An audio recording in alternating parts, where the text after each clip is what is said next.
Okay, you ready? Yep. We're rolling. 1, 2, 3,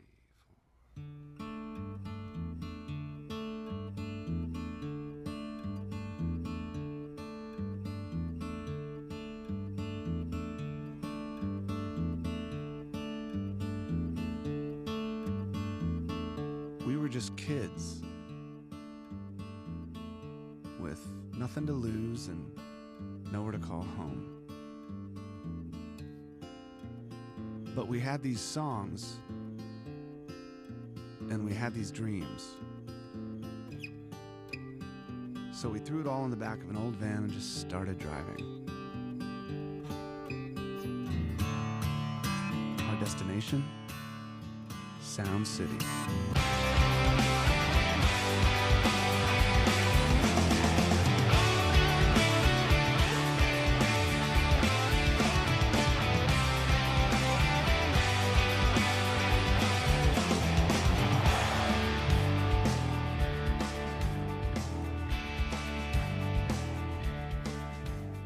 Watching the world through a windshield, there's no looking back.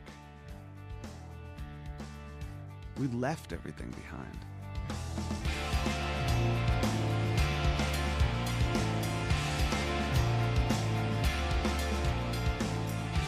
When you're young, you're not afraid of what comes next.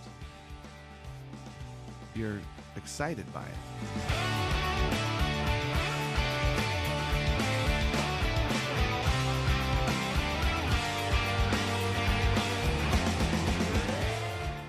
Driving a van that could break down at any moment. Going on tours that could be canceled at any moment. And playing music with people who could disappear at any moment.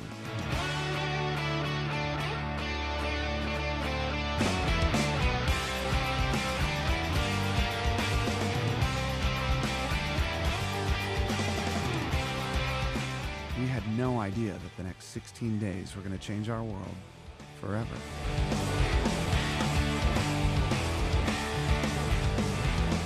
But I remember pulling into the parking lot and thinking,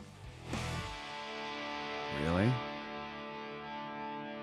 This is Sound City?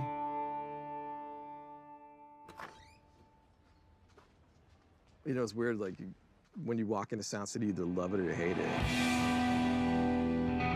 Looks kind of dumpy. It's a shithole. Everything was secondhand. It was something of a time warp, I think, or something.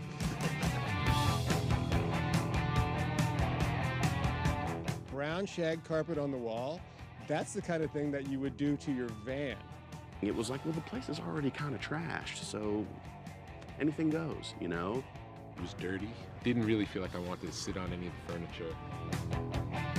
You could record there and not come back for 15 years and walk in, and it's exact same as the last time you were there. The parking lot used to flood, and it used to make a wave that came up the hallway of Sound City. Sound City was like, you know, you could put your cigarette on the floor. A bottle of Jack Daniels just spilled all over the carpet. Who cares? It's Sound City, who cares? I would say you could, you know, piss in the corner, nobody would complain.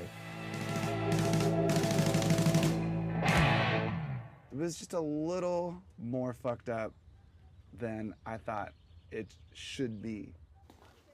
But walking down the hallway and seeing all of those platinum records on the walls. Tom Petty. Fleetwood Mac. Rick Springfield. Rick Springfield.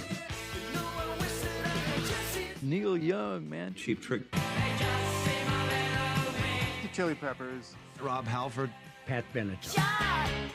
Kansas. Guns N' Roses. 9 Inch Nails. Nevermind. Foreigner. Slayer, Rat. Johnny Cash. Carl Perkins. Metallica. REO Speedwagon. Michael McDonald. Mick Fleetwood. Buckingham Nicks.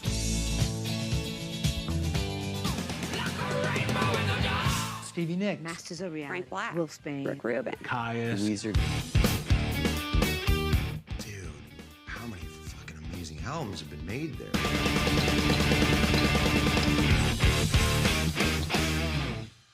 Vincent Price, Telly Savalas. We would record anything. Anybody walk in the door could pay the bill.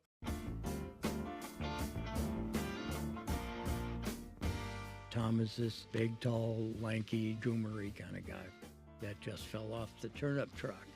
He wants you to think that anyway. First time I was ever walked in a recording studio, first time I'd ever even seen one. I was with a West Virginia holding company that was buying little businesses. Joe Gottfried and another guy had started Sound City in 1969. He was actually the vocalist for the U.S. Army. When he was in the Army, he was stationed at a hotel in Manhattan. A friend of his, Joe Leahy, who was a big band leader and had done music for CBS, and they were the two main guys in the studio when I came in 1970. Keith Olsen was the chief engineer. The only reason why the studio business survived was because the building ownership was Tom, and Tom would not foreclose on them. They were about 1 week away from being closed by the IRS. They owed taxes. It was kind of chaos, to be honest with you. But there was an opportunity to get into the entertainment business.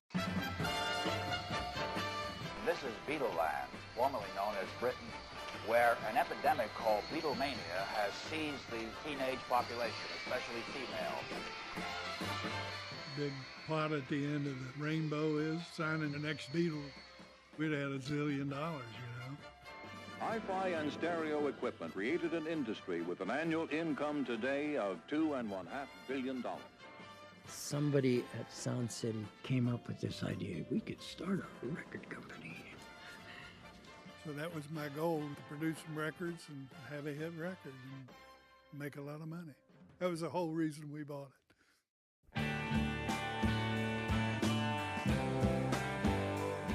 Sound City, I was funky. It was from the Valley. We only used the Valley to get to Hollywood. The Valley was just this flat expanse of too many houses already. You know, so it was like kind of not happening at all. Neil Young pulled in fast in a very old car. Smoke billowing out of every window. Behind him was two LAPD officers, guns drawn. You know.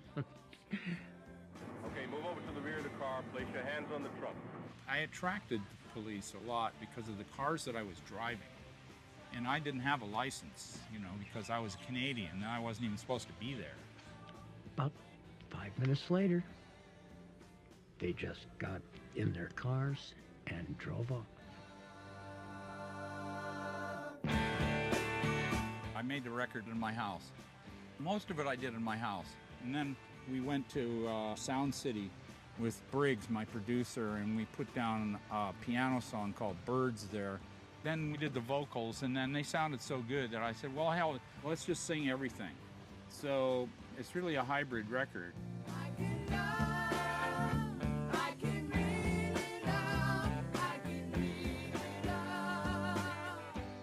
My dad and Joe were partners in crime. They were very close. They were thick as thieves.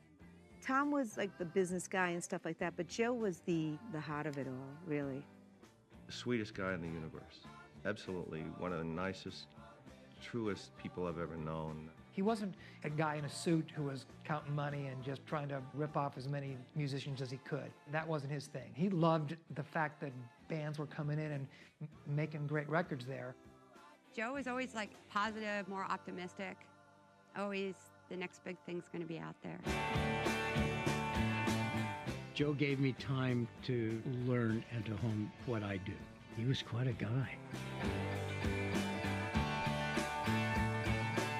When we bought the studio, we were struggling for a year or two, and we could see we couldn't just get the premier acts. You needed state-of-the-art equipment to get the top acts with the top budgets. So it was my goal to do that.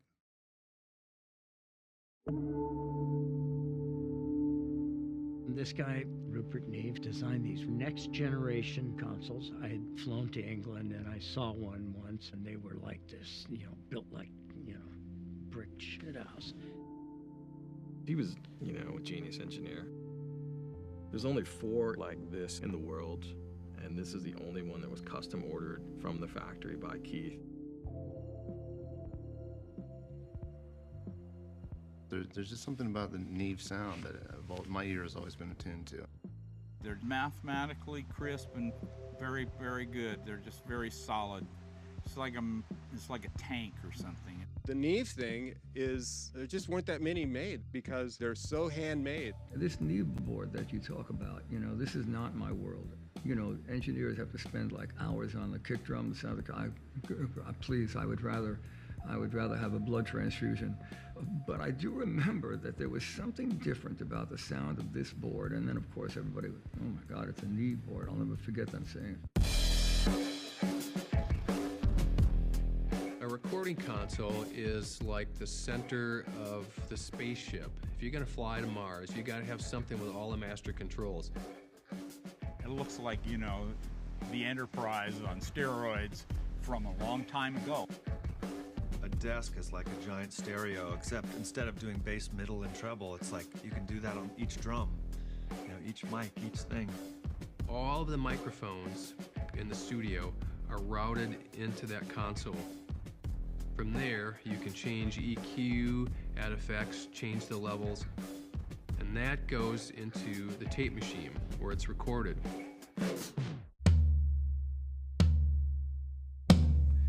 This board, if you put a fader up and turn the mic pre up and somebody hits a tom-tom or a snare drum, it sounds great. It sounds wide open, it sounds huge. If you turn the mic pre up too loud and it distorts, still sounds great. That's analog. It's how it sounds.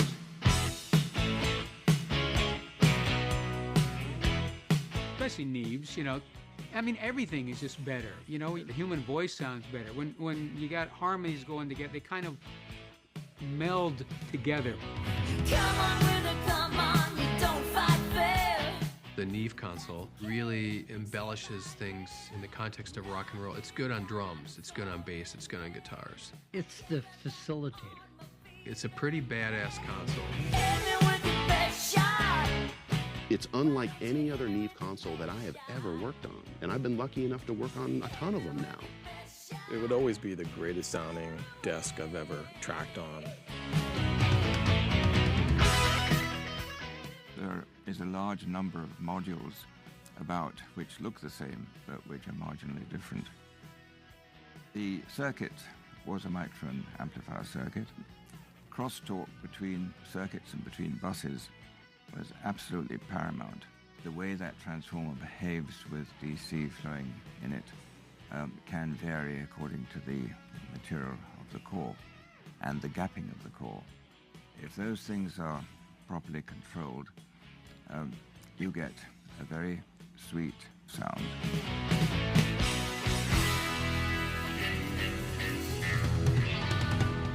Rupert Neve is a fucking genius. At the time, that Neve console cost $76,000. To give you an example, I just bought a house in Toluca Lake, and I paid $38,000 for the house. My wife would have killed me if she'd known I was doing that. I thought if this place ever goes under, that's the thing that will pay all the debts. The first track we cut on this was Crying in the Night with Buckingham Nicks.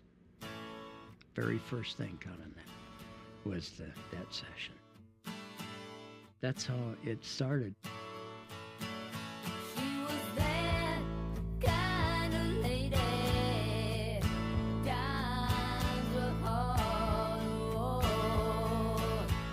We signed them to a production deal. They write their own songs. So all we'd provide would be the studio, the engineer, and the tape. Tom Skeeter and Joe Gottfried were almost like parental figures to us, but Keith's the one who got us out to Sound City.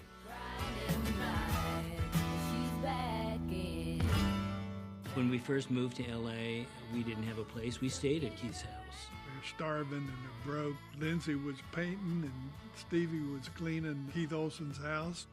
I'd walk through with my broom and, Keith would go like, "That's the maid." And I'd be like, I'm not going to be the maid for long, just so you know, just so you all know.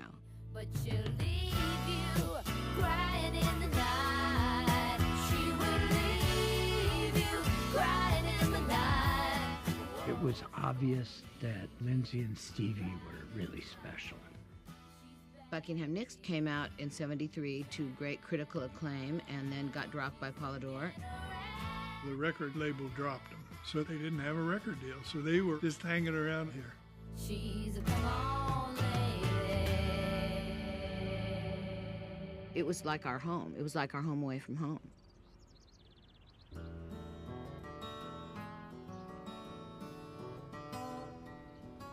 I was living in Laurel Canyon, and I went to the country store, which is exactly the same now, and someone I vaguely knew was there. He said, well, what are you up to? And I said, well, I'm actually in town to find a studio and cost it out and see if we can afford it. And he goes, I'm just the guy. This rock and roll guy came to us one day and he said, you know, I hang out with all these rock bands and I go to the clubs and all that. If I can bring a band in here, will you give me 10%? We said, all day long, bring them in. Mick Fleetwood came in to see the studio. I played him a couple of tracks from Stevie and Lindsay.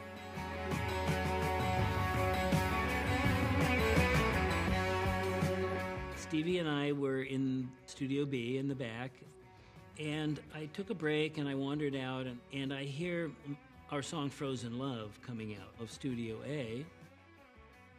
I open the door and here's this 6'6" guy just grooving on the solo, and I'm going, who is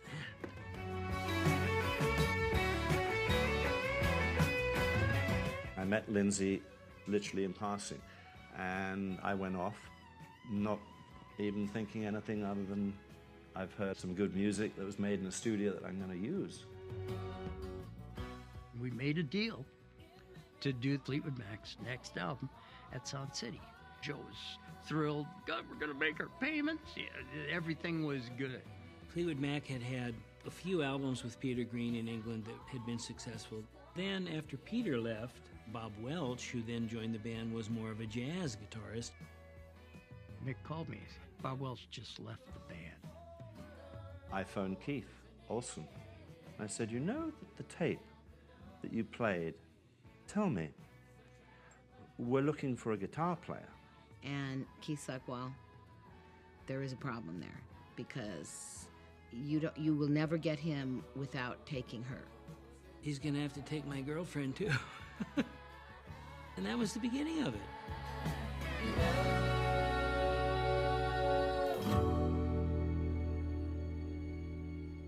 We joined the band the first day of 1975.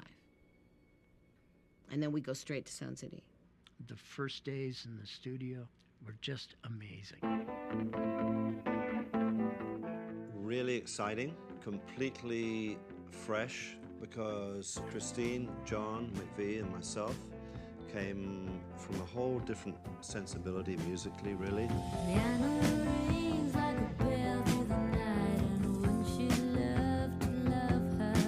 John McVie said to me, you know, we're a blues band. This is really far away from the blues. And I said, I know, but it's a lot closer to the bank.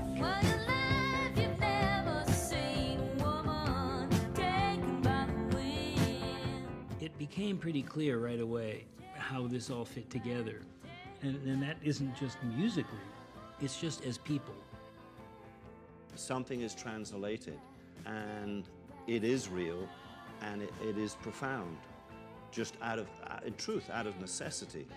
It's powerful. It's like true love. Absolutely. But what if that Neve board hadn't have been there? The main reason it was important was so that we got a fantastic drum track. It's the drum sound. Let's start there, because it's something we all love.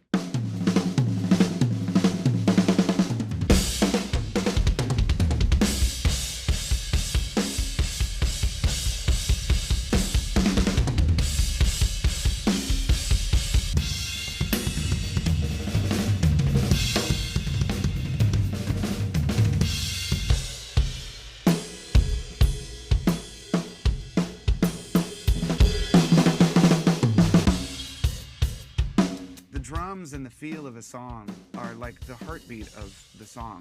It can be the backbone of the song. It can be the foundation of the song.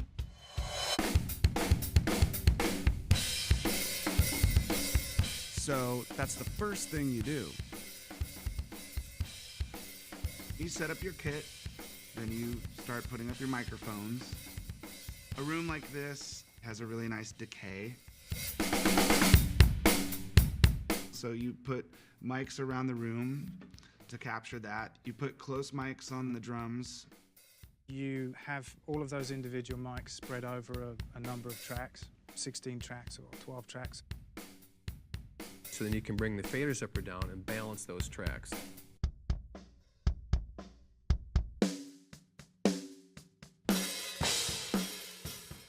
Once you get a good drum take, then it's like, oh, okay, great. Now we got the beginning of a song. So now we can actually start putting more shit on it.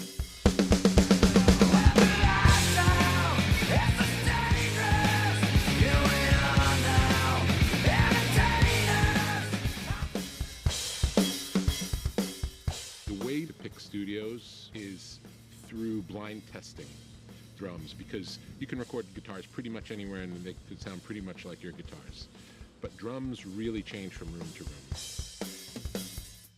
That room shouldn't, on paper, be a great drum room, because it's like a big old square room. Sound City was the Vox factory in the 60s, I guess. They built Vox amps there, and then they built the A control room in '64. It's one of those spaces that just randomly, haphazardly turned out to be fantastic to record a drum set in. That room is the space. It's like what happens between the notes. What you're playing, there's a sound that's pretty magical. Every room has their sweet spot for that sound, you know. This, I think, has always been Sound City's real sweet spot. And the freaky thing is no one designed it. A lot of people claim they did, but no. It's just luck. Luck and magic. Not meant to be. And you can't control those things. Selfishly, the drum sound is probably why we went there, I confess. 'Cause when the loving starts and the lights go down, and there's not another living soul around. None of it is planned. Sound City was welcoming, and we knew that we had a home there. It's a church. By the luck of whatever, I have the ability to open that door.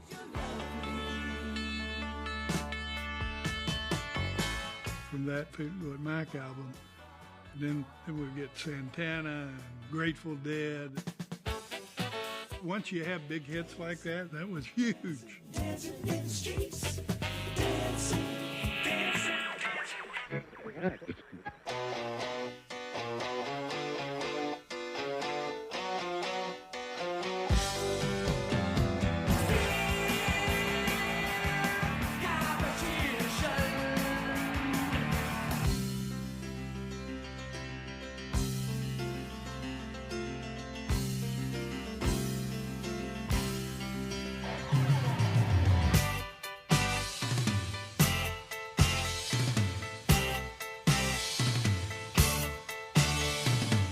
First real Heartbreakers jam to just feel each other out was at Sound City. The studio was fine, but we just didn't have our shit together. We weren't ready. We didn't have the songs. We didn't really know how to play that well. This is how you make records. It was cruel because it sounded so real. And you go into the control room, and they crank up through those speakers, and you go, man, I suck. I tell you, the vocal mic is just a little bit loud. That no frills, no effects, no place to hide, everything coming out of an amp or everything coming right out of a speaker or right off a microphone. That approach, that was Sound City. By our third album, we wanted to get somebody that could make a good sounding record. So we hired Jimmy Ivey. He'd been a recording engineer, and he'd worked with Lennon and with Springsteen, and they were recording live tracks. They weren't overdubbing a ton of stuff. I mean, you had to learn how to play, and you go in and play it. I hired Jimmy as an engineer to do Damn the Torpedoes there. but he showed up with an engineer without telling me. He manipulated his way into being the producer of the record along with me. Jimmy is brilliant. I mean, he now owns the music business. When we showed up with Jimmy at Sound City, he was just horrified, like, what is this place? You know, and the first thing he said to me is, I don't know that we could make a record in here. Somebody should firebomb this fucking place. I said, yeah, I think you'll be surprised. We tracked live and we didn't edit from take to take, so we had to get it right from top to bottom. When you're tracking live, pressure's on the drummer big time. Until you get that, you've got nothing. I just thought he should play straight. Throw where the shaker's trying to play. There's a glass room back there. It's supposed to be on that side of the wall. It was emotional, but at the same time, I mean, we all wanted to learn. Refugee we played like 150 damn times or something. You're trying to get lightning in a bottle. That was great. Yeah, I'm still not comfortable for some reason. I'm not quite on my thing here. It's just... I think we should do one more and listen. Okay. And then you go back and play the damn song again.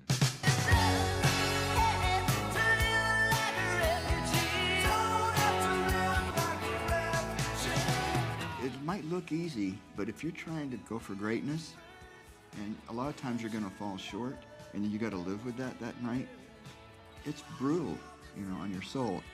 God damn, you're gonna drive me crazy. No, you are gonna drive me fucking crazy.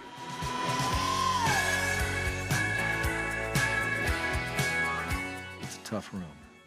You know, music really isn't supposed to be perfect. It's all about people relating to each other and doing something that's really from the soul. You know, it must come from the soul. Tom was great. You know, his whole approach, low-key. He'd come in like it was his own garage studio. Paula, she was kind of like the field general. You know, she was in the front lines. Yeah. Paula, she's great. She was just unflappable. You know, just nothing bothered her. Paula, I think, took over from Jemima when Jemima left. Jemima Eddie, and Jemima had this assistant who was a little girl named Barbie, who ended up being Rick Springfield's wife. She actually was answering phones and when she was, 16, 17, getting hit on by all the bands, of course. And then after Jemima, there was Paula. I took one look at her and I was totally in love. She was smoking hot and as sweet as can be. You know where your woman is tonight. Think about it. Paula Salvadori, Italiano. Yeah, Italiana. Every musician that went in there thought that Paula was in love with them. I think, or maybe it was just me, but I don't think so. Do you remember Paula? Yeah, I do, actually. The girl that ran the studio. Oh, a dark-haired girl? Curly? Well, I was Paula at Sound City. That was my last name for years. Paula was like a one-woman audience, you know.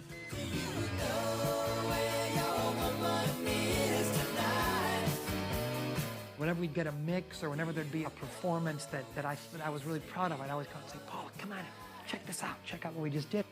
Paula would say, I really like this one, That could lift my whole day because I knew she didn't have to say that and that she heard music all day long. But it made me think like, well, wow, maybe this one's good. Paula sang on the first Masters record, actually, yeah. She and a friend did some backup vocals on it.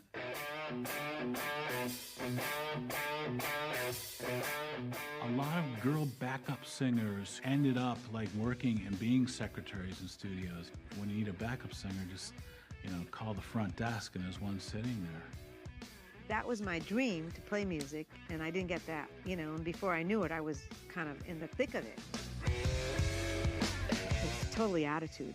I want to do this, I'll do whatever it takes, and I'm here. It's a training ground. You know, 6 months driving a car and then 6 months being the night phone answering guy. When someone above you quit or got promoted or moved on, then everybody moved up a step. I hired Nick because he could make guac. Very important, you know. I did. I made guacamole all the time. As a runner, I would go in there, you know, and empty the ashtrays and dust the console and vacuum. And that's when I started to learn the board. We had runners that became engineers, and then they became producers. A lot of people that hung around here became really successful in the record business.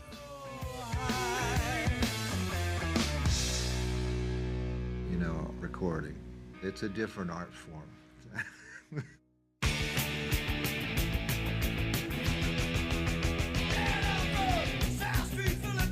When we came to Sound City, the producer, Gary Luba, said, "No, man, slow it down so they can hear the fucking song." We said, "This is punk rock. We don't slow anything down." You know? I don't care about you. Fuck you.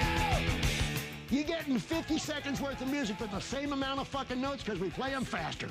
Some man was sleeping and puking, a man with no legs falling down Fifth Street trying to die someday. I don't care about you. One of the greatest punk rock albums. They made the record at Sound City. That sound comes out of his face, man. That's actually his voice.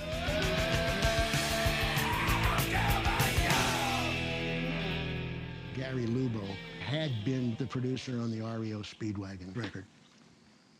But what he wound up being was the engineer who fought with me every day.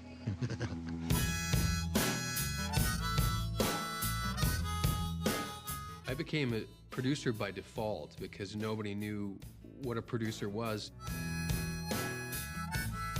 The old definition of producer was more watching the budget, scheduling musicians, scheduling studio time. That's not what they did at Sound City. A producer works with the songs. You don't know how it feels to be me. A producer says, hey, I think this could be better. I think that could be better. I think that's amazing. Why can't the rest of it be as great as that? That's not easy to do. Everything I try to do is from a fan's perspective. I can listen and go, this part really speaks to me. This part doesn't speak to me so much. It sounds like you're aiming a little lower today than you should be. What balls, you know, to tell, you know, rock stars that they got nothing. Well, let me get to the point.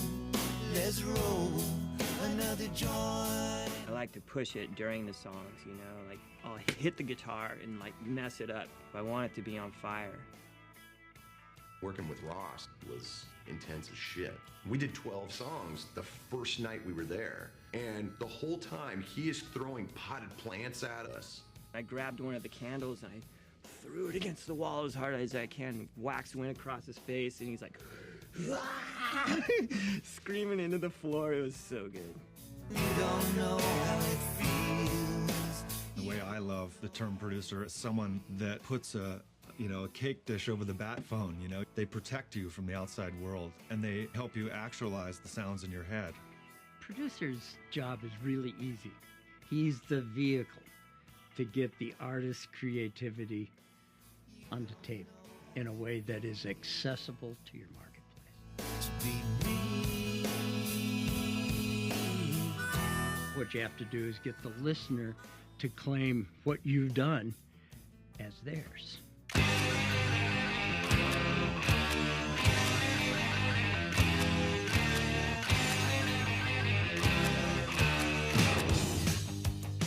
Girlfriend, an ex-girlfriend. It's always an ex-girlfriend. Hooked me up with this guy that knew Joe at Sound City, and he said Joe's looking for artists to sign. I think we signed him like in the middle 70s.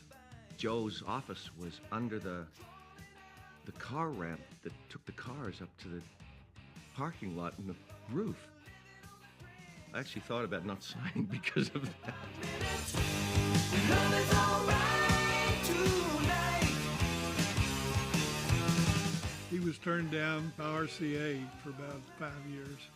I got into the studio when the paying clients had bailed. You know, Tom Petty just canceled. We got Studio A for 4 hours. Joe took Rick Springfield under his wing, and he kind of developed him. Got him acting lessons, got him an apartment, got him some little car, got him the General Hospital thing that started his career. You had a chance to meet Bobby, one of our best nurses.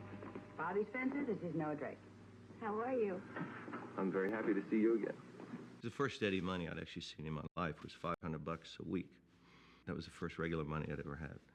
Joe came to me and asked me to do these couple of songs. Keith Olsen picked Jesse's Girl out of the demos that we gave him. I didn't get that why he picked it. I thought they were stronger songs. Rick didn't think I knew what I was talking about. Well, Jesse is a friend, and Lord has been a good friend of mine. Keith didn't like my guitar playing. So he had Neil Giraldo play guitar on Jesse's Girl and bass. Being a record producer, there's a time when you have to say, it would really be good for your career if you let this go that way. Keith never liked my guitar playing. He's a prick. Patricia and I just finished the Crimes of Passion record at Sound City. Then I just met him one day and we just did it. I mean, I probably knew him for 15 minutes before we did the song. He had this pit terrier. So he would bring the dog into the studio. He goes, watch this, and he'll throw it a basketball, and he'll take a basketball and go, and, puncture it with his stick. My dog, Ron, whose sound guys would get this laser light and run it up and down the walls of Studio B, and he'd take chunks out of the wall, like holes in all the wall. So we get ready to do the take.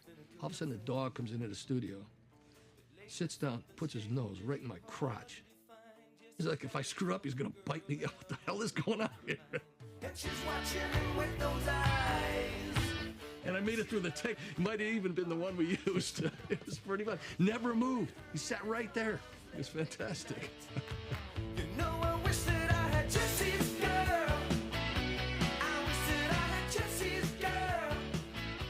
We signed a lot of acts. Every one you signed, you thought this is going to be the big one. This is going to be it.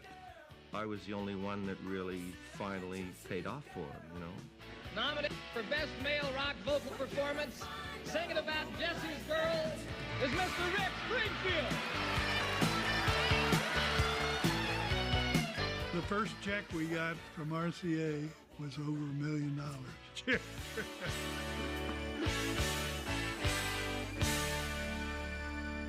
It's mind-blowing. I think Joe had pretty good karma. And this magic studio sprung up out of this ass-ugly complex in Van Nuys. And all these people just started coming. It was amazing.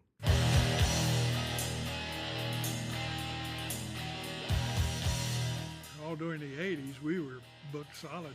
You listen to one of these stations where they play rock and roll, 7 or 8 out of the 10 songs that were recorded at Sound City.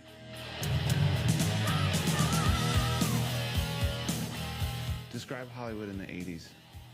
Hollywood in the 80s. I don't remember. It was all like, the hair bands, it was all the makeup, all the pretty boys,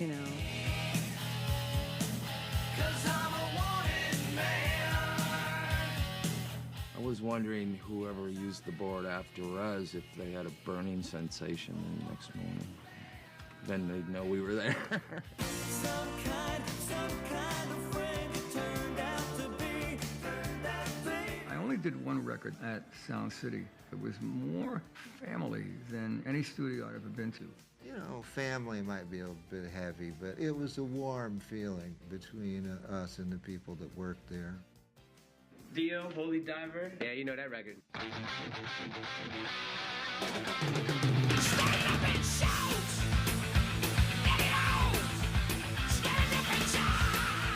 Paula was Italian. That's an in. Ronnie and I are Italian, so we got on with her great, and they just let us do whatever we wanted. It was so cool. We were having such a good time at Sound City, almost like it was a hang, and we just had to play.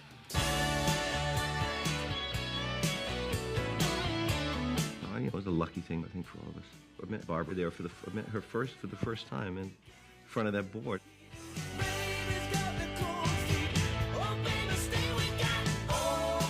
I have a lot of stuff that formed me in that place in South City. You're in your 20s, and you don't realize that this might not last forever.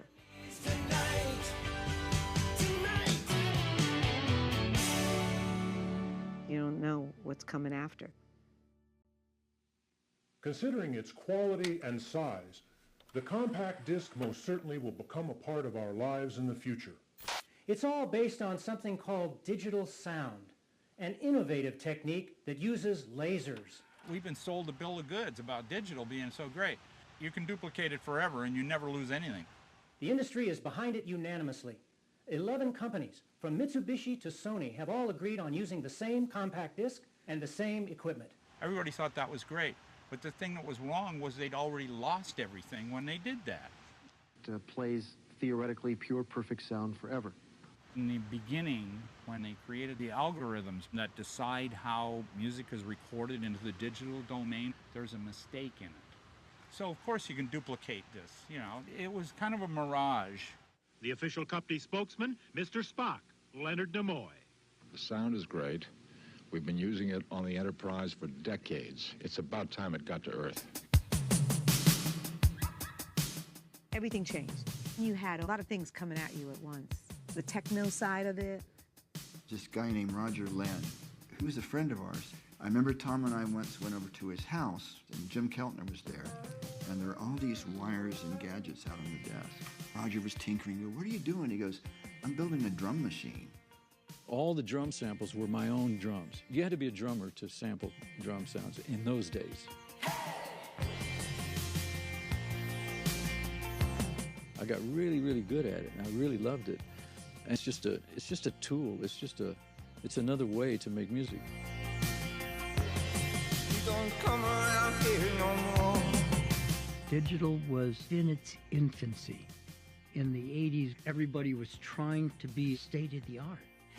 People were saying you only have 24 faders, and we want 32, 64, we want 72. Whoop-de-doo.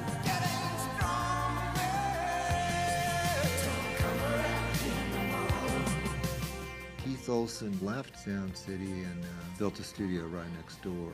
That was the weirdest thing, you know. You go in a parking lot, there'd be Keith Olsen. I did this thing with Rick Springfield. I told Joe Godfrey, I want you to build me a studio, and I will give you the specs and I'll put in the gear. He told me one day, you got to see the studio I built, you know. So I go in, and he's got a board with one fader. And I said, well, what do you do with that? He goes, that's all I need. You know, it's all in the computer. He goes, what do you hear what I'm doing, you know? And I thought, well, I don't give a fuck. I want some shit to play with, you know? I want to turn knobs, and I can't trust this. Keith Olsen clearly had a lot to do with making Sound City what it is, but then if you went to his studio next door, it was nothing like Sound City. It was the precursor to the digital studio. That was an interesting time in music where sequencers were starting to come out. Now you can record audio into the computer. Wow. We could manipulate it in ways we never could have done on tape before, and then you can think about stuff in different ways. It was a whole new world. Here I go again on my own. Going down the only road I've ever known. But here I go again. In the 80s, everything was a lot more digital. Things started to get more processed. Everything started sounding really overproduced with a cannon shot snare.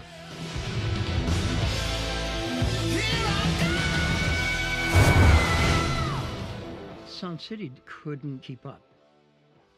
Joe was way over his head, and not just with the studio. At that time, we made a lot of mistakes. We spent a lot of money chasing other acts.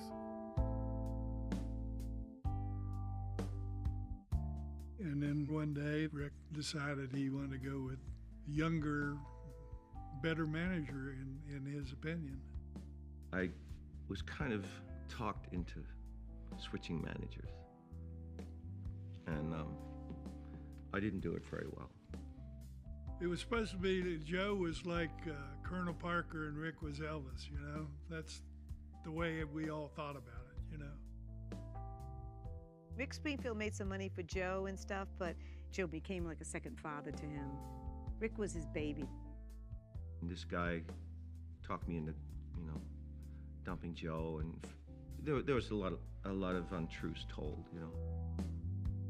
Joe was completely shattered when it happened. It shattered me too, but not personal like it did him.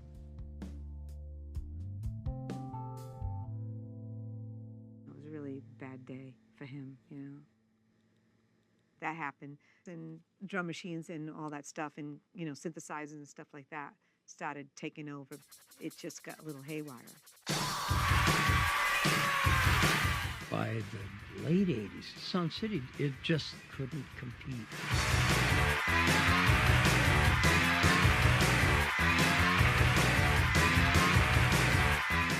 There was a time when studios got nicer and nicer, like some studios had hot tubs. Like at Sound City, you just wanted to work and get the hell out of there. It was not a place you wanted to spend time. And it seemed like it would have been so easy to clean it up, but just no one took it upon themselves to do that.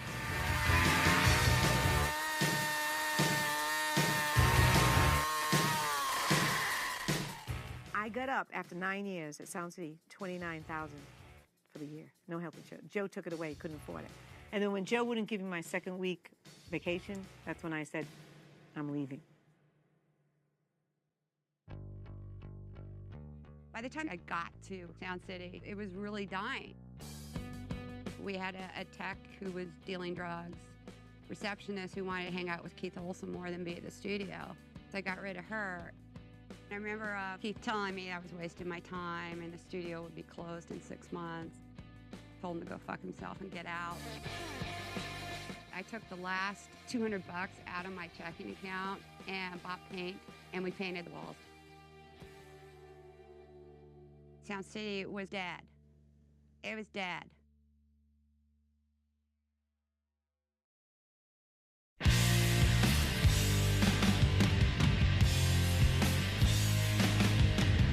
To be honest, I don't even remember how the fuck we picked Sound City.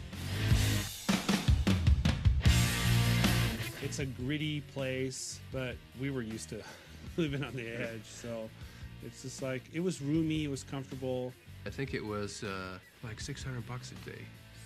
16 days in the studio, and then accommodations. I think maybe $60K was the budget for the whole record. We had these songs, and we busted them out.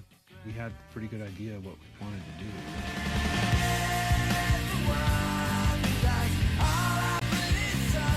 As much as we loved noise and we loved crazy-ass punk rock shit, we wanted to be a good band. We loved the Beatles.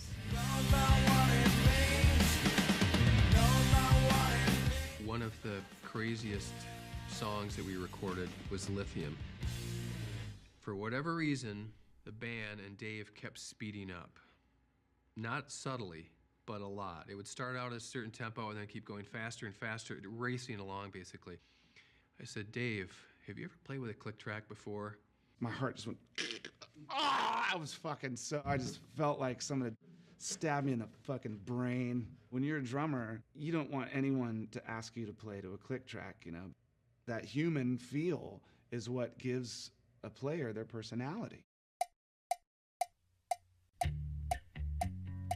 Some drummers don't really know how to play to something that's keeping them in line, like a click track. I'm so happy 'cause today. Lo and behold, the first take, man, he locked in like he'd played to a click 1,000 times. And I think we got the song in like the first or second take.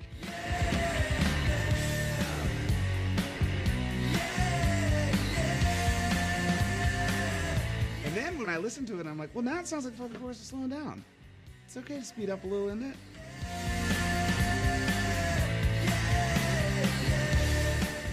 I remember every night we'd bring a cassette back from Sound City to the Oakwood apartments where we were staying and listen to what we had done that day. Those imperfections, that's cool. And it makes it sound like people. And Kurt was entirely about performance.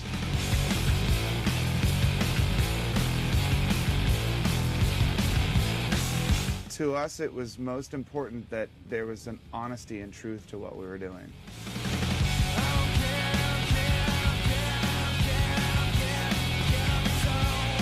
The music came through the speakers in a way that was primal. You could hear the sweat in the tracks. You could hear Kurt's vocal cords.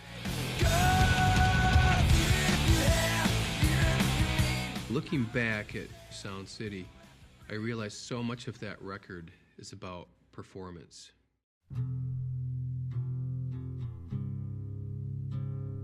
When we tried to record something on the way, the band tried to record it live in the big tracking room, and it was just too kind of big and bombastic sounding. That song had to be right because it was such a delicate, fragile composition.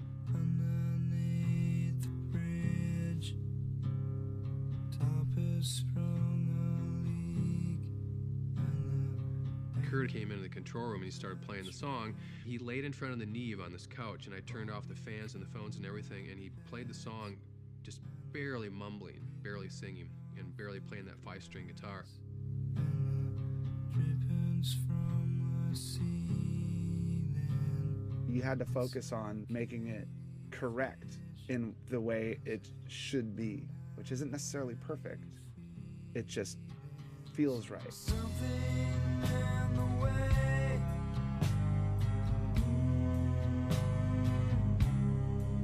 That was when I first saw a computer used with music, because it was so hard to play to that guitar.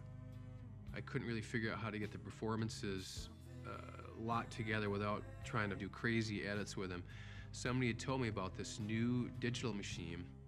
So this technician brought in a computer and a screen, and it was basically like Pro Tools or something. It was archaic. It was incredibly slow. You can't do what you can these days in Pro Tools. You hit this render button, and it would take like 2 hours. We used to call it slow tools because it just used to slow everything down. And then when you finally listened to it, if you didn't like it, you had to hit undo and then try another one and hit render again. It would take like another 2 hours. The computer was such a pain in the butt. It's just like, this is a gimmicky thing. Good thing we have tape. This will never take off.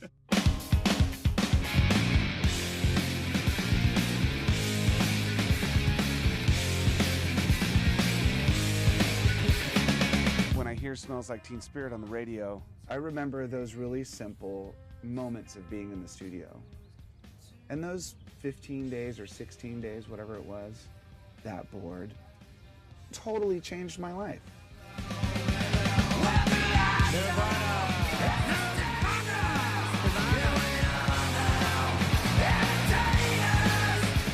Sound City would not have survived if it was not for that record, you know.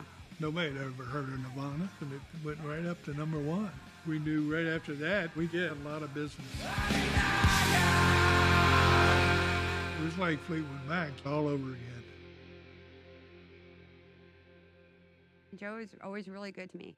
There was a plaque that he had brought over to me when Nevermind hit #1. And we hung it on the wall, and it was just a couple weeks later that Joe actually passed away.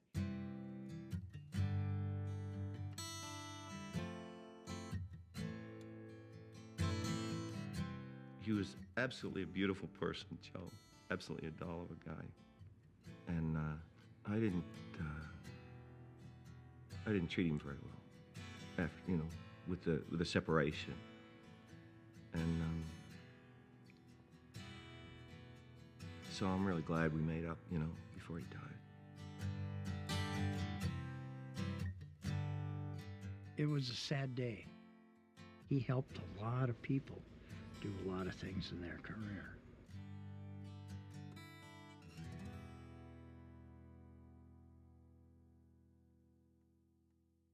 I remember coming back to Sound City. I hadn't been there in a while, and the record had gotten big, and they sent them a platinum record. I remember opening the door and seeing that, and it was such a huge moment for me. I was just like, because I remembered walking in there for the first time and seeing all of those other records. To me, Sound City represents some sort of integrity, like a truth, which is very human. Actual people doing this thing that inspired millions and millions of fans all over the place to do the same thing. that September, phones just blew up.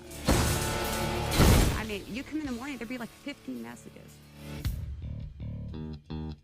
It's like this tidal wave of interest, and it was a no-brainer, Sound City.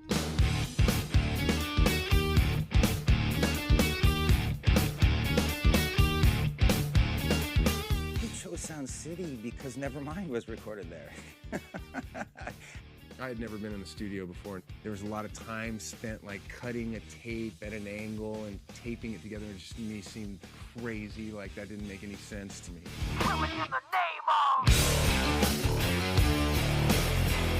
We did our record at Sound City, like a live show.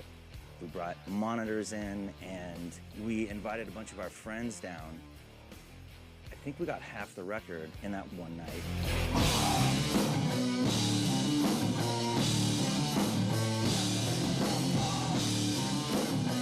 Things got a lot more raw and down to earth again.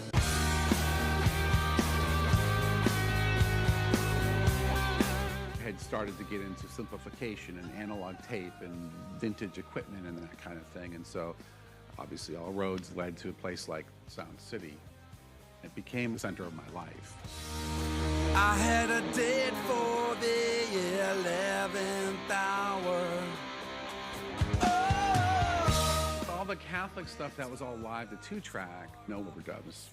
After making records in the 80s and working towards perfection and click tracks and all this kind of stuff, suddenly to just do like rockin' out and have it recorded and it's all done, it just felt really right. Well, who needs that now? Oh, who needs that now? I kept working there pretty much into the 90s with Rick. All they kept on saying about was, wow, there's no Paula. This is really weird. And I was just like, you know, seriously? Siobhan was great. She didn't take no shit off nobody.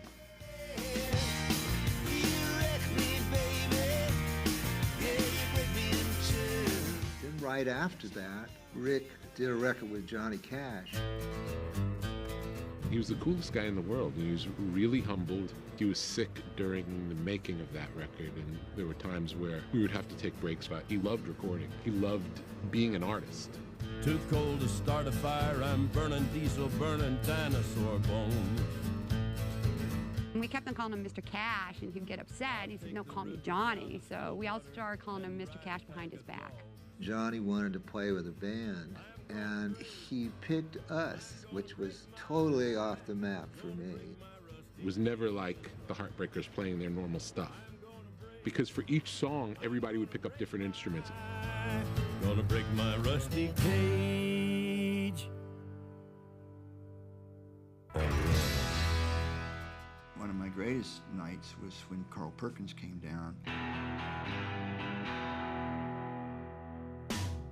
I was a runner, and I'll never forget sitting at the front desk at Sound City, and Tom Petty and Carl Perkins and John Fogerty walked in, and it was just like,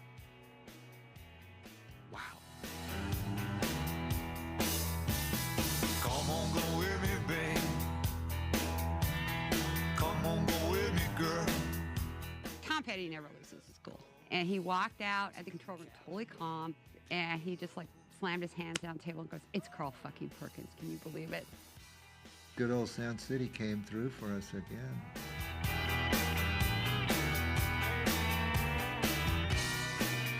Other rooms and other studios all around town started to shift because more and more people started to use Pro Tools. Everybody just jumped on this bandwagon of, you know, everything's got to be digital. Digital consoles, digital tape machines. I mean, they hadn't decorated since 1974. They sure as shit weren't going to spend 20 grand on a fucking Pro Tools rig, you know? When you came to work at Sound City, you knew what you were getting. It was a tape-based studio.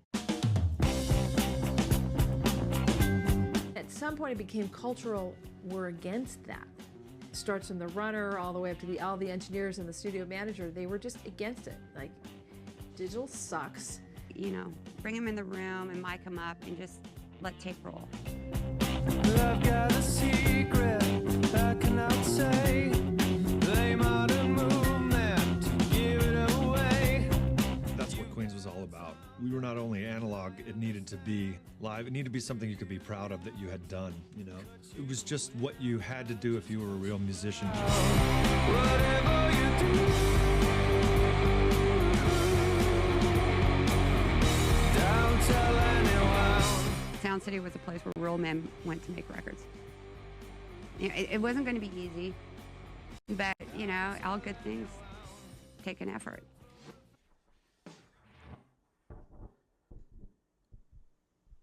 Okay, and then we make a mark on the tape, and that is going to be where I'm going to cut. When you have to record on tape, it's pretty difficult to manipulate the sound. We do the same thing there. You have to really focus, one, on how it sounds going in, and then two, the performance has to be amazing. Okay. Part of making it in the record business back in the old days was that there was something you could do and nobody else could do that. Pro Tools has enabled people, any average, ordinary person, to achieve those sorts of results now. To do that same thing with Pro Tools, there we go, I'm done. It's really that simple. When Pro Tools came in, it freaked me out when I realized that you could drag music onto the grid and make it sound perfect. The good thing about the digital technology is if somebody makes a mistake, like the bass player hits a wrong note or something, you might be able to fix it much easier than we used to. The not so great is it's kind of enabled people that have no business being in a band or the music industry to become stars. I heard some young guy in a band say, well, you don't have to practice anymore. You know, you just slice it up in the machine, meaning the computer, and it comes out perfectly.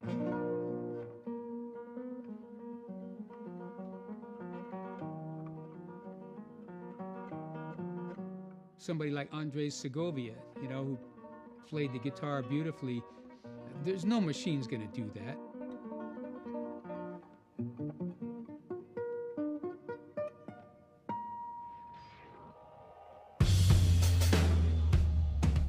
Not a Pro Tools fan, but Trent and Atticus, they really use it as a tool and a real creative tool. I never went into it with a kind of fear of it's cheating. I never used samplers as a way to sound like the real thing. It was really, here's the thing that can record sound like tape, but you can fuck with it in a million different ways. It's just a wildly inspiring tool, really. I believe I can see the future. I like to record it in analog at the highest level and listen to it that way. But that's not what's happening on the street. That's not where our audience is. You want them to live their lives the way they want to live it. I think it makes a lot of independent music right now possible. It's one of the reasons why we're able to make records for a couple $100. I think one of the big tape manufacturers went out of business. So that really pushed everybody into the digital world and the Pro Tools world. The days of moving into the studio and writing your record and recording your record and mixing your record, those days are gone now. They used to have $200,000, $300,000, $400,000 budgets to do an album. Now the money is just not there the way it used to be. Budgets were so small, we'd be tracking like 5 days, 10 days. It was always last minute. Can you work this afternoon or whatever? So. In the end, it was a little hard to swallow. You know, we started selling off the gear in Studio B because the studio was way behind on bills. Lover, there will be another one who'll hover over you beneath the sun. Most of the great studios have gone out of business, and a lot of what you hear on the radio was made on people's laptops. I think Pro Tools was to a lot of people, was the death knell. It always was an insider place, always. But it could not survive against Pro Tools. You know, the internet's cool for some stuff, but like many things, there's no bookstore, there's no music store, and there's no Sound City. And show you the way to go. It's over.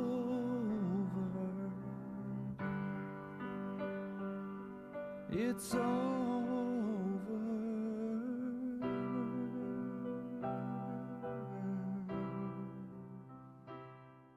Sound City was about to close. And someone said, you should call Siobhan. And I talked to Siobhan, and she was in tears, man. It was heavy. Sound City was my home. And basically after all those years, after 19 years laid off, no severance pay, no medical, nothing. Siobhan was like, she was like a mom to me. You know, I left my mom. My mom was in Tennessee, and then I was out here, and Siobhan was so cool, man. I love her so much.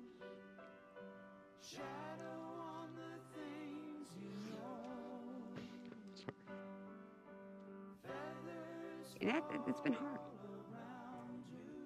You know, it's still, I'm trying to move on, but it's hard. It's over.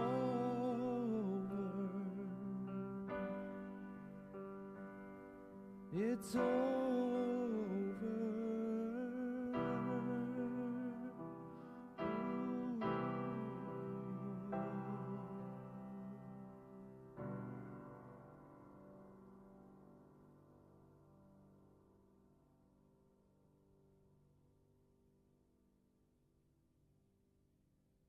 Looking back, I was just a kid when I walked into Sound City. And that board is the reason I'm here right now. I'd do anything for it. This big room and that Neve console is what got us all the big rock and roll bands. We're digging out all this stuff, and I never dreamed in a million years I could find this. Here's the original order for the Neve console. Oh my God, really? Whoa. And your signature, is that Rupert Neve's signature? Or was that? I'm gonna give that to you if you like it. Tom, thank you so much, man. You're welcome. Historic document there. It really is. Thank you very much, my friend. Thank Tom, you. That's great, man. Wow. That Neve console we sold to Dave, and that's how this all started.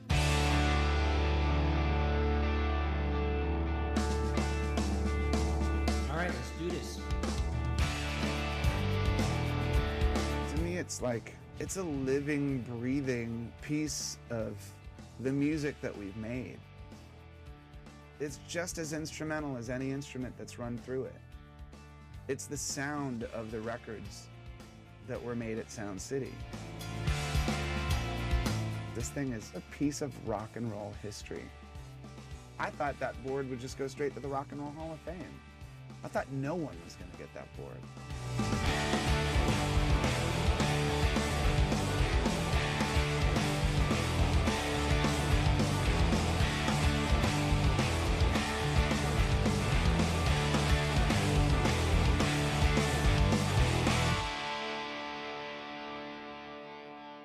I think they knew, like, I wasn't just gonna bubble wrap it and stick it in a warehouse.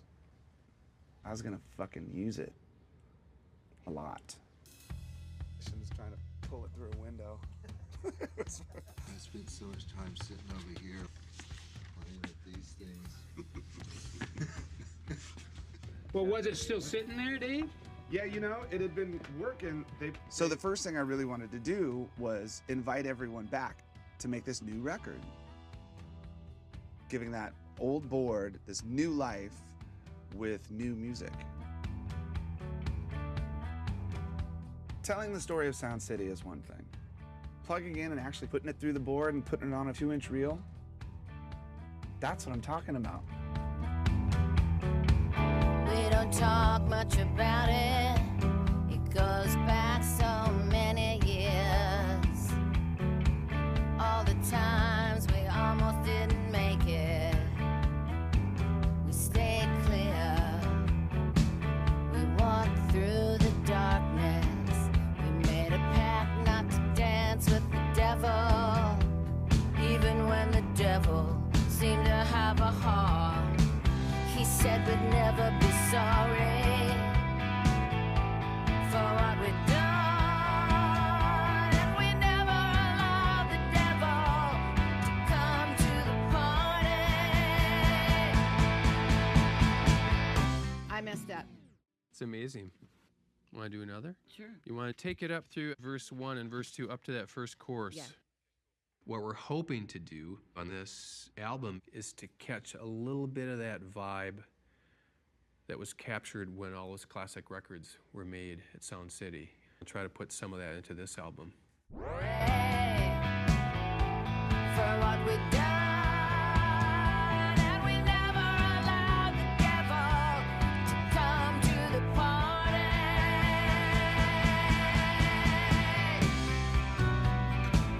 You can't fix this. You lost a friend. Hearts breaking, right and left. Fucking A, that girl can sing. Any input from the Foos? Just go. I'm not. Just do what you do. Thank you. I am kind of radical, you know.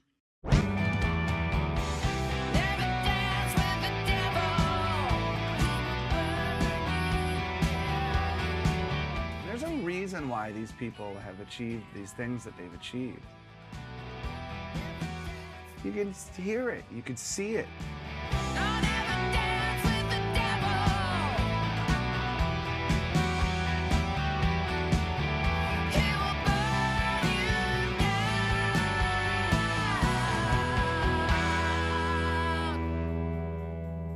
You can't fix this.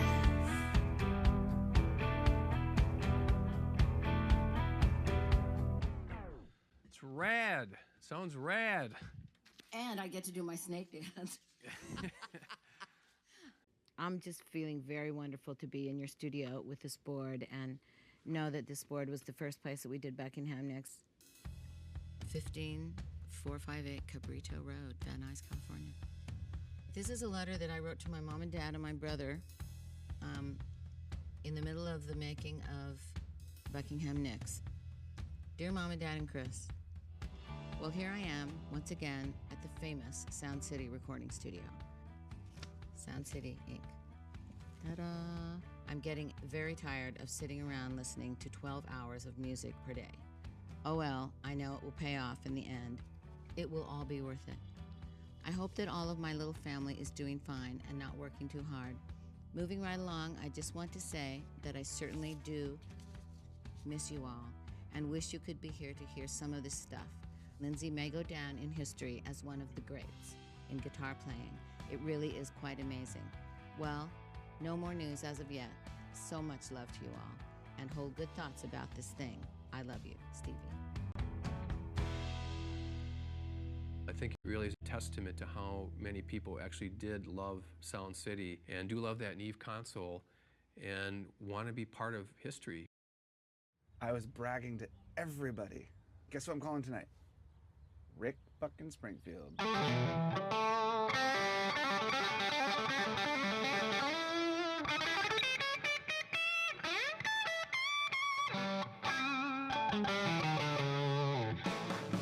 I've always been a big believer in the power of the song. To me, the highest I ever feel is in the middle of writing a song that I think I've hooked into something, you know? I had an idea. I don't know if it would work, but would you want to try something? So if we played over the riff, it would go.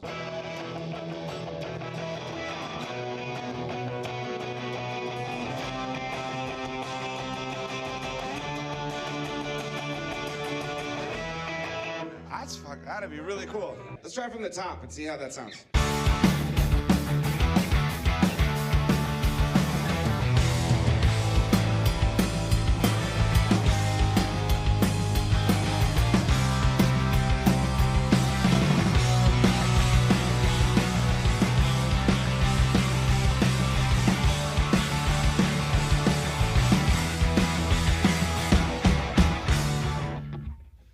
I think it's a great part. Dude, it's got Rick Springfield written all I know, over it's it. awesome.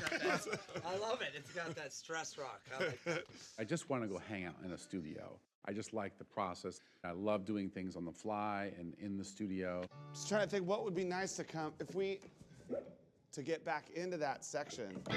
Just kind of play arrangements in a repetitive fashion over and over and over until some little change happened. What did you just do? You did something kind of cool. DA? A little happy accident or whatever, and it was like everyone, oh, What was that just happened? That's part of the arrangement now. Oh, that'd be so great. And then right out of there, you just fucking go. It's the perfect pair of pants. It really is.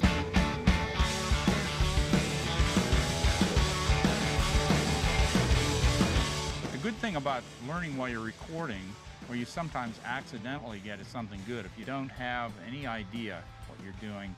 And the sense of discovery, like, is a big part of it. Everybody gets it all at once, and that's the first time you ever played it. And it's got everything new for the first time. It's like your first anything.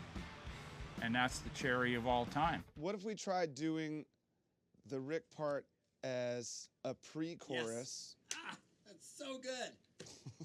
Because then it goes into the chorus. That's awesome. Better be good now, Pat. I know. Oh, it's good. Two.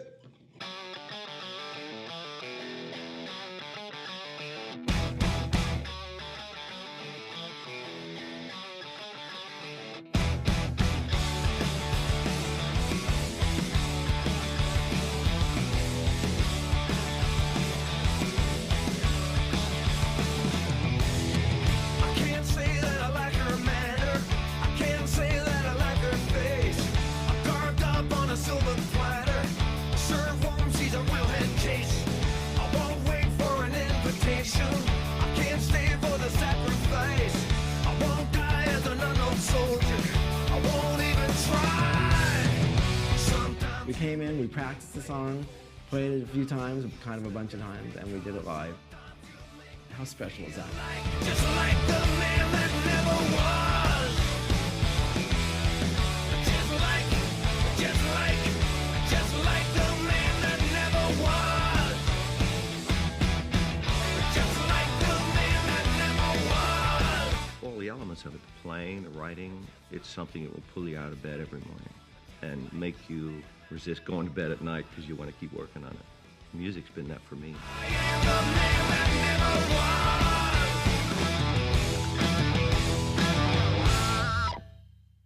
Great, Got some darkness in you, boy. Oh, yeah. A lot of darkness in so me. cool, man. Spent a lot of time in front of that board. Thanks, Dave. That's cool. Let's do it. It's a great enabler. Fucking great, man. Anybody that's been to Sound City knows exactly why I'm making this record. They get it. I have an idea. Why don't we just start it Flea Bing style, where you go, what do you want to do? Oh, I'm on it. What do you want to do?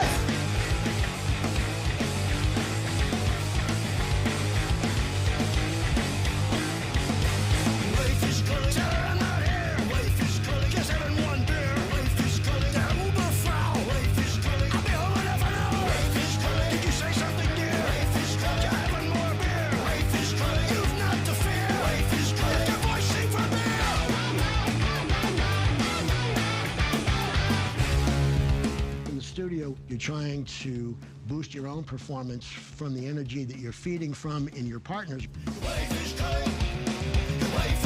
You can't do that if you're standing there alone.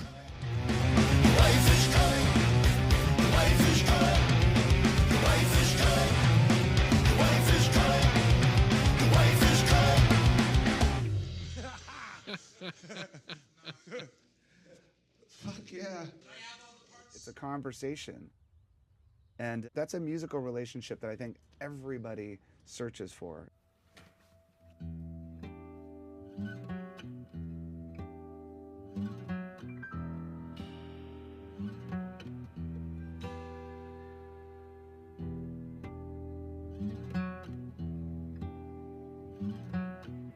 I think the downside these days is thinking that I can do this all on my own. Yes, you can do this on your own, but you'll be a much happier human being to do it with other human beings. And I can guarantee you that.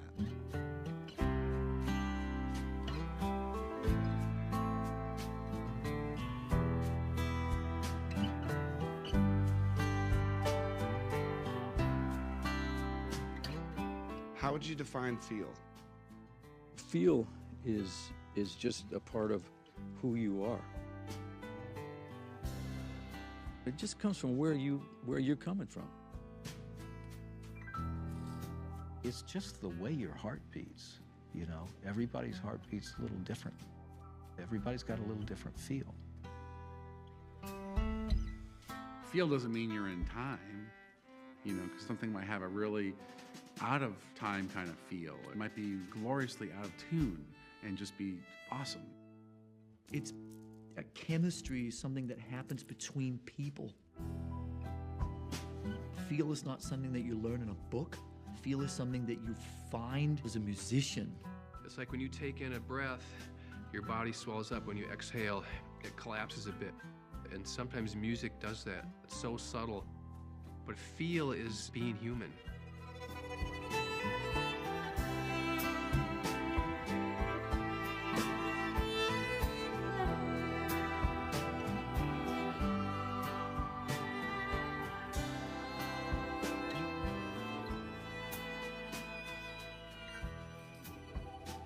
No two musicians are the same. Even if we're playing the same song, no two musicians do it the same way. It's so hard to be understood in life. And that's why when you meet someone where you understand each other at that moment, you sort of want to hold on to it, you know? When someone has great feel, whether it's a drummer or a guitar player, it kind of makes you fall in love with their personality. And you realize what a beautiful person they are, you know?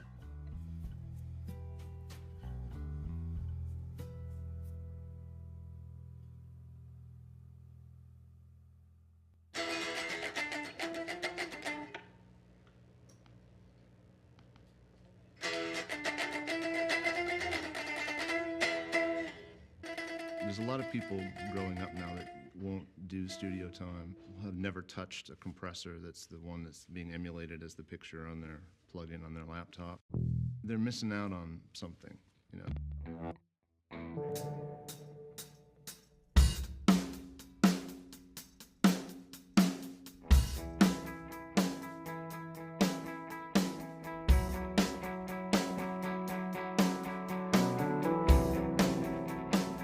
Trent's using technology as an instrument, not as a crutch. He doesn't need it. He's one of the most brilliant people I've ever met in my entire life. He's the person that could inspire the digital end of this conversation. Hey, you guys. No fucking way with the smoke machine. There's no fucking way that's gonna go down. I'll take the smoke machine in here. My grandma pushed me into piano. I remember when I was 5, I started taking classical lessons. I liked it, and I felt I was good at it. I knew in life I was supposed to make music. Feels like it needs a differentiator in there, the cool bass part.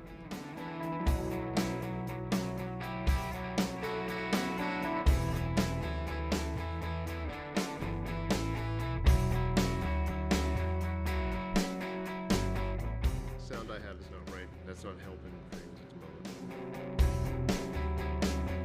I could do better than that, too. Are you hearing something you want to try? The bass thing? So you're not stepping on my toes.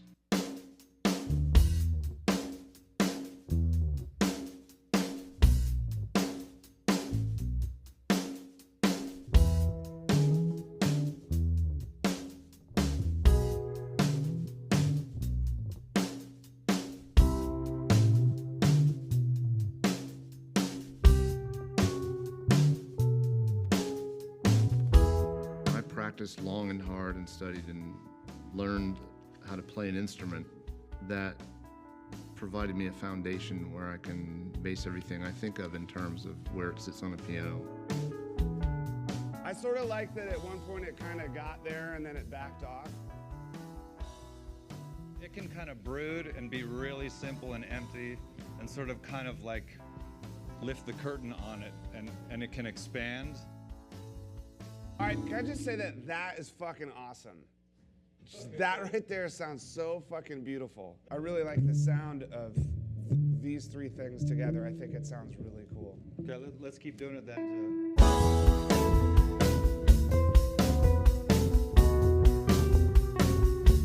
This whole thing should just sunrise. It would make it beautiful, you know? Yeah. It's sort of like evolves until it hits this point and maybe goes zoom. If I'm writing music today, rarely do I sit down and think, oh, this should resolve to that suspended, I don't think of that shit. But subconsciously, I know I do. And just when he's sold that enough, that's the time to change to an ending and sort of like let it rip a little bit, you know what I mean?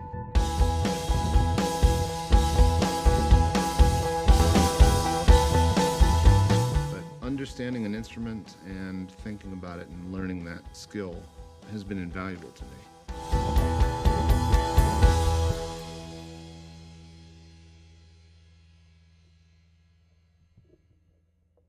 That was pretty good. Sounded pretty good to me, too. I found now as processors have gotten faster and programmers have gotten smarter, there's some pretty musical tools that are showing up in the digital world. Yeah, take me from the top of the drop.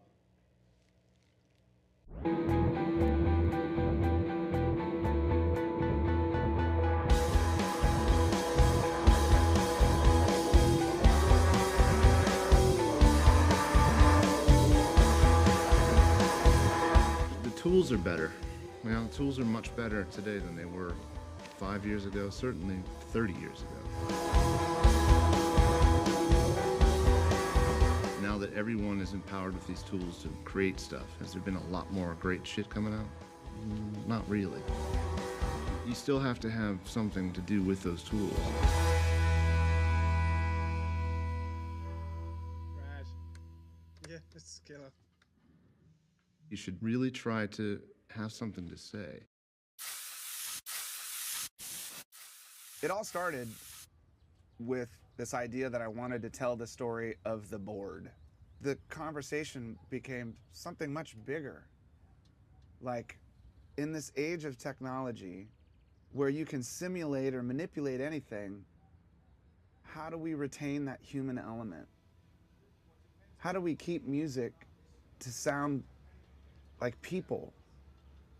That feeling that I got when I was young, I could do that too. Let's go do it. My musical foundation was the Beatles. Everything I know about playing guitar and song structure, composition, all of it, it all started with the Beatles. I like the chandelier too, man. It's a nice touch. Yeah, so we don't know what we're doing, so we can just do anything. Just, yeah. Just start with.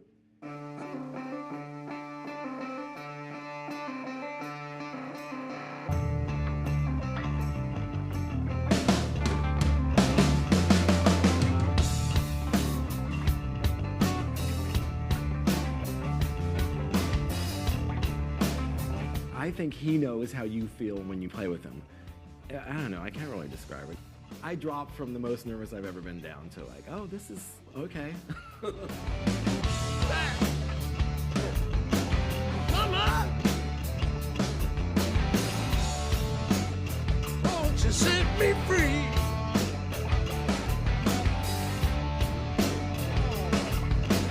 Mama! Let me be.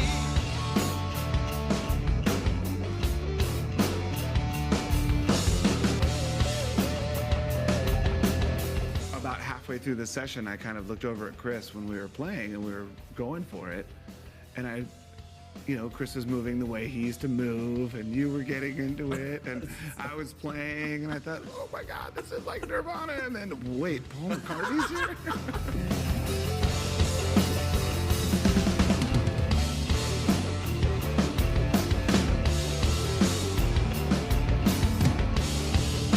This is the best way to make records, when you get people in a room together and you don't know what's going to happen. You just hit record and keep your fingers crossed that it's going to explode.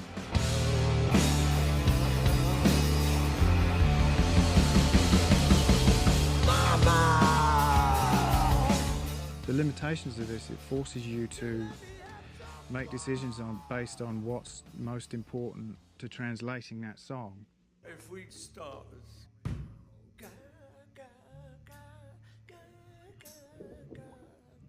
One of the things I think that makes good music is some sort of restriction. And then you want to go to, and then go into the... And that's where 24-track mentality comes in. You commit to what it is. With Pro Tools, you can always come back to it, or you can change it, or you can add to it to try and make it work, you know, because you're not being forced to make choices, creative ones. Maybe then go to the A. We don't know what's gonna come on top of this, but something is that we'll find out later, and then go to the riff. Breakdown, like the intro. And I think you should go to that A maybe one more time. It's such a lift. After staying in that D for so long, it just has such a great impact when it goes up there. And it's so quick, it's just 4 times through. There's just vocals in the room, isn't there? Yeah. So it's live. That's all right. There's no overdubbing, man. Do it. Make it simple. Make it fast. Don't overthink it. Let it like come straight out of you and do it.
Magical. You didn't even know what the hell you're doing, but it's genius. Exactly. That's my autobiography. I didn't know what the hell I was doing. wasn't thinking. The Chris Novoselic story. What was it thinking? No, I wasn't thinking. That's the name of There's a lift there. Yeah, it's It'd cool. be nice if there's a sort of... Yeah. Maybe even if it came after the lift.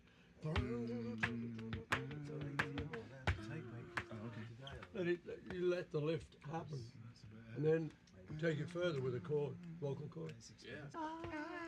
Whatever the few of us. Who sings? You do? Me. I do. You. Chris? No. Guys? No. I just How long do you want to be here? Are you double parked? Just checking. So let's just try it, and then you tell us what's wrong with it. Yeah, Butch, tell Paul McCartney what to do.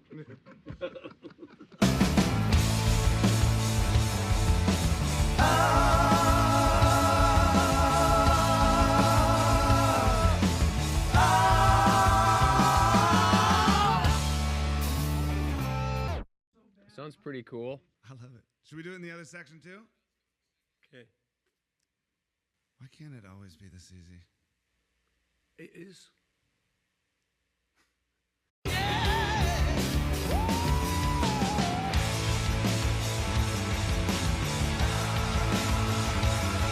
If you want to stick around, you gotta come and say, I'm gonna hit the road again and not come back. Getting a chance to play music with a person that is the reason why I'm a musician, and recording through the board, that's the reason why I'm here today. It was a huge full circle moment for me.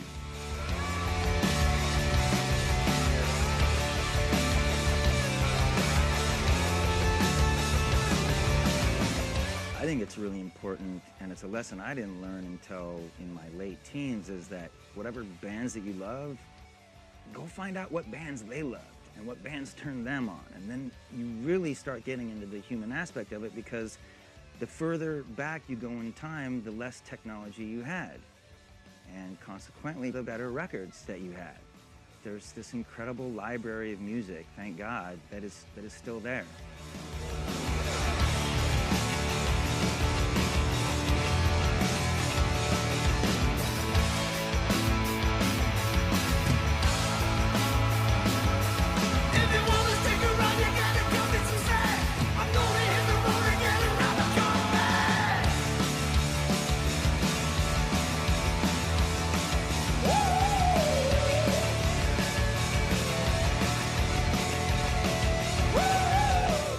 True to yourself and make the music that you love. Go out and play, turn people onto your music, spread it yourself. Don't think it happens any other way. Let's rock, let's play, let's record, let's play it back. Wait till you hear this. I can't wait to get in my car to hear it. I'm gonna play it for my friend. I'm making a copy. I'm gonna blast it for fucking 10 hours and I'm gonna listen to it. Mama, watch me run. Mama, watch me run. Wanna have some fun, just wanna have some fun. Yeah, set me free, yeah, yeah, yeah.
What was the name of your first band? The Icy Blues. It was called Bloodfest. Yeah, good name. My first band was called Fury, and we were a Kiss cover band. Which was your favorite? My favorite Kiss record? Yeah. Oh, I could never choose. What was your first band? My first band was Autocracy. Huh? The band called The Senders. The Pixies. Pixies were your first band? Absolutely. Yeah. No band before that? Nope. Really? Yeah. Wow. I've been in practically every other kind of band. Blues bands, punk rock bands, standard rock and roll bands, top 40 bands, jazz rock fusion bands. In New York, I had a band called Daybreak. Did you have a band? Had a band. What was the band? The Pricks.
sense to me too. Okay, so coming up on the right, you know, we have the Budweiser Brewery, which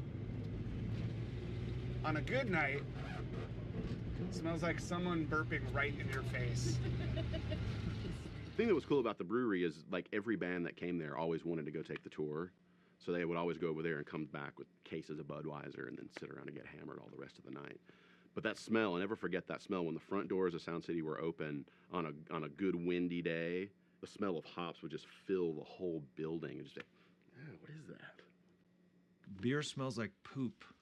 You know, apparently Budweiser smells like poops. And the funniest thing, I remember when Gladys Knight and the Pips were there, and they walked out and they went, "Woo, is that you?" You know, they were like kidding each other about it, but it was pretty strong, pretty, you know. See, smell it. There you go. You got it. It's gonna be a good night.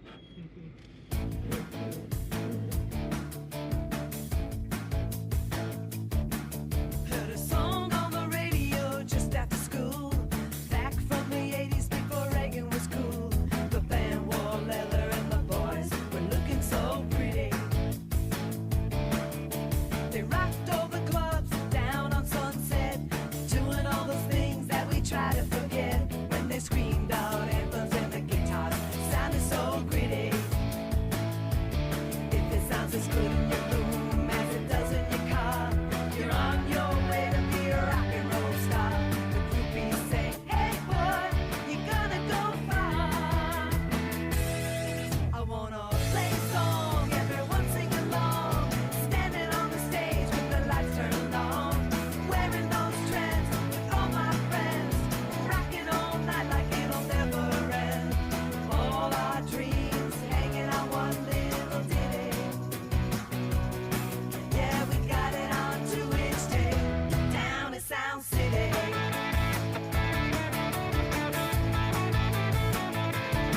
I wanna play a song, everyone sing along, standing on the stage with the lights turned on, wearing those trends with all my friends, rocking all night like it'll never end. I wanna play a song, everyone sing along, standing on the stage with the lights turned on, wearing those trends with all my friends, rocking all night like it'll never end.